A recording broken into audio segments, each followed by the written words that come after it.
Joining us now on the line is Siabulela Gentile from the hashtag Not In My Name SA campaign, the president of that campaign, and Richard Mamabolo, who's the Pop Crew spokesperson, is also joining us for his views on this matter. Let's start with you, Siabulela.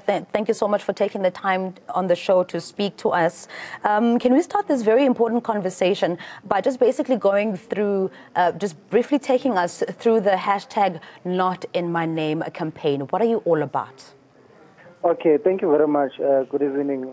Basically, Not In My Name SA is a civil rights movement. It's not in my name SA. It's a civil rights movement that is responsible for the Not In My Name campaign. So Not In My Name is a national campaign that we are running. Basically, who we are is a movement that deals with social injustices. We address social injustices in general. But of course, the first phase of our work was based mainly on femicide, rape culture, and the abuse and commoditizing of women and children. That is what we do in general.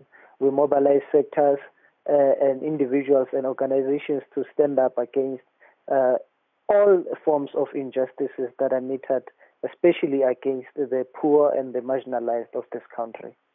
Now, Siabulela, this brings us to one very important case where we see you take a stand against the circumstances surrounding the reporting of Katlego George's disappearance in Mamelodi. Can you just take us through what happened when her family went to report this matter and how the Mamelodi police station responded?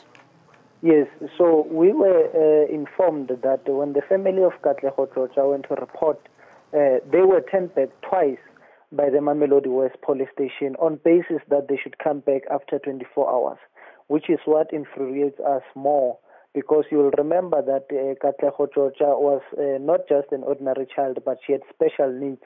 And by special needs, I mean that she was autistic, and you know that autistic children cannot properly address people, they cannot properly express themselves.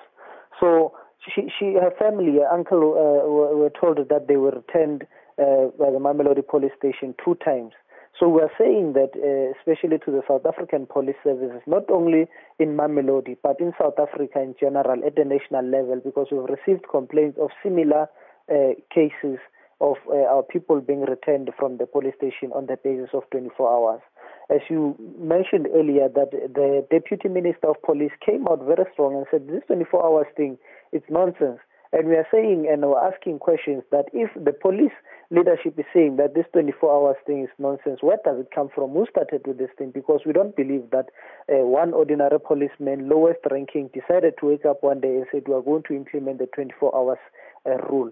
But also we are saying that since they've come out publicly to say that this 24 hours thing is nonsense, how then are they going to make sure that this message is communicated across the board to all of their South African police services, law enforcers, to say to them, this 24 hours thing is not going to cut it.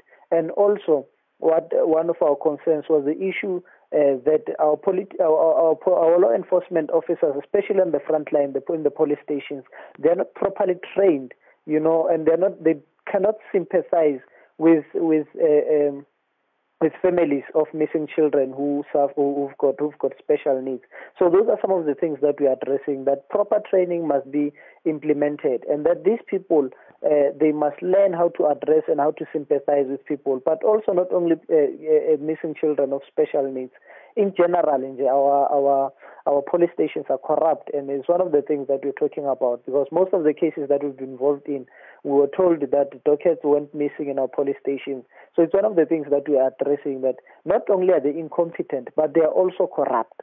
So we are saying to the South African Police Ministry, they must clean up the police stations and make sure that the Batupili rule applies to all South Africans, because we're saying that you can never ever in places like Gauteng or Mooikloof here in Pretoria being told that police are treating people the way they do in the townships and in the rural areas. So we are saying that there should be fairness as documented in our Constitution and the Bill of Rights, that people's dignity must be respected and must be protected.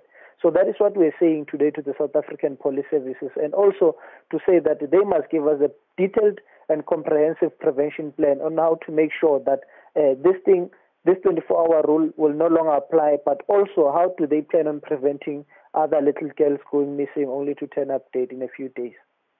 Thank you so much for your time. That was Siyabulela Gentile from the Not In My Name SA campaign. He's the president of that campaign. Now, we need to call you, Mr. Richard Mamabolo, from Pop Crew spokesperson. Now, you've no doubt heard what Mr. Gentile had to say on the perception of police in the country, especially when it comes to an issue such as this, where we're seeing a number of women and children in the country go missing. What is your view on the conduct of the police, and also what Mr. Gentile is saying about the state of our police stations?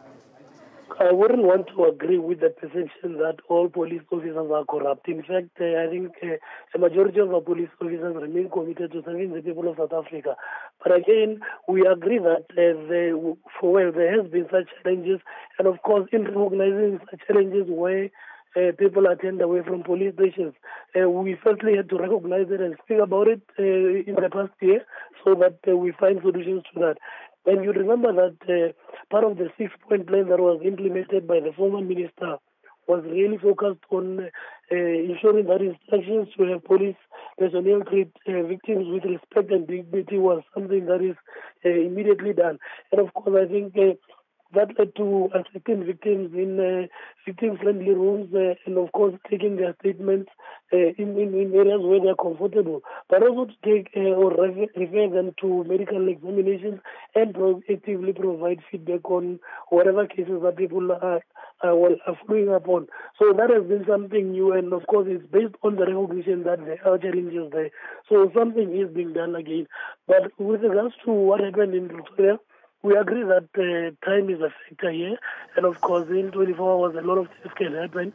So we think, of course, there should be some form of way in which we ensure that there is quick response to whatever cases that come up within the police. Mr. Mamabolo, that's where we'll have to leave it for today, but thank you so much for your time.